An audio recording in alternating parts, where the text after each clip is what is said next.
नमस्कार सर्वांना, स्वागत आहे आपल्या या एका नवीन ब्लॉगमध्ये। मागच्या व्हिडिओमध्ये तुम्ही बघितलं की आपण श्री क्षेत्र पाल या ठिकाणी खंडोबाचं आपण दर्शन घेतलेलं आहे आणि आता दर्शन घेऊन झाल्यानंतर तिथून आपण निघालेलो आहे श्री क्षेत्र औंध या ठिकाणी यमाई मातेचं दर्शन घेण्यासाठी। ती आमची कुलस्वामिनी आहे आणि ह्या हायवेवरून आपण चाललेलो आहे। सातारच्या तिथे पुढे गेल्यानंतर मसूर नावाचे एक गाव आहे, तिथून लेफ्ट घेतल्यानंतर हा रस्ता येतो आणि इथून उजव्या साईडला आता तुम्ही तो डोंगर पाहू शकता, तिथं ते मंदिर आहे। हे जे मंदिर आहे हे डोंगरावरती मंदिर आहे आणि अतिशय छान व्ह्यू आहे, पॉझिटिव्ह वाईब्स येतात। परंतु उन्हाचा तडाखा खूप लागलेला आहे, तरी सकाळचे 10:30 वाजलेले आहेत, तरी एवढं ऊन आपल्याला जाणवत आहे।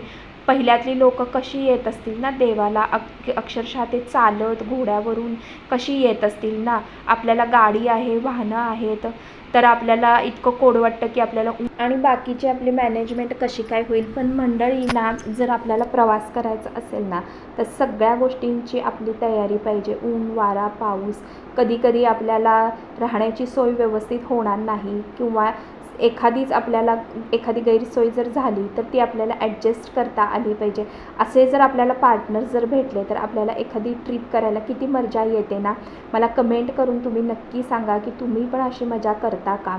तर हे सगळं हे केल्यानंतर हे मंदिर जे आहे ना ते डोंगरावरती आहे आणि मी तुम्हाला वरतून जातानाचा व्ह्यू दाखवते आहे। हा अशा प्रकारचा व्ह्यू आहे। मला खूप छान वाटतं इथं गेल्यानंतर। आम्ही दरवेळेला जातो पण 3 वर्ष झालं आम्ही गेलेलोच नव्हतो, म्हणून ह्या वर्षी आम्ही चाललेलो आहे।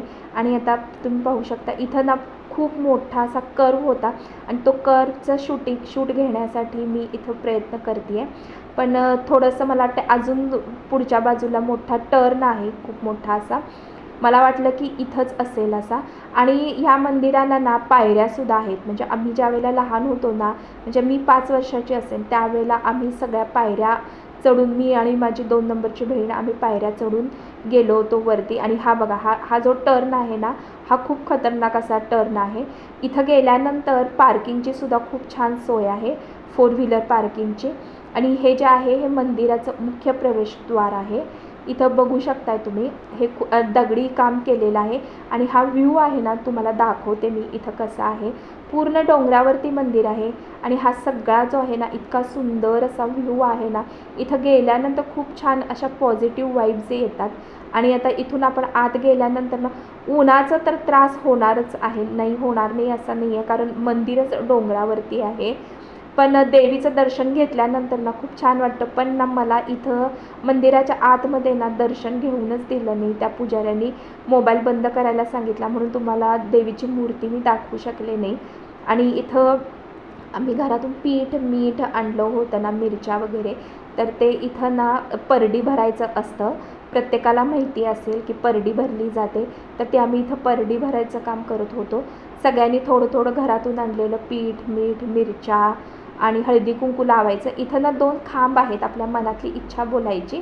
एक खांब आहे तो मला जड आला आणि एक आहे ना तो एकदम असा हलका आला, पण असू दे, काय देवाची मर्जीची काय। आणि हे बघा, ह्या इथून ज्या पायऱ्या आहेत ना, इथून वरती येण्याचा हा रस्ता आहे। पूर्वी कसं येत असतील ना लोक पायरीवरून वगैरे। तर तुम्हाला आजचा हा व्हिडिओ कसा वाटला मला कमेंट करून सांगा आणि तुमची पण कुलस्वामिनी कुठली आहे हे तुम्ही मला कमेंट सेक्शनमध्ये सांगा। पुन्हा भेटूया नवीन एका व्हिडिओमध्ये, तोपर्यंत धन्यवाद।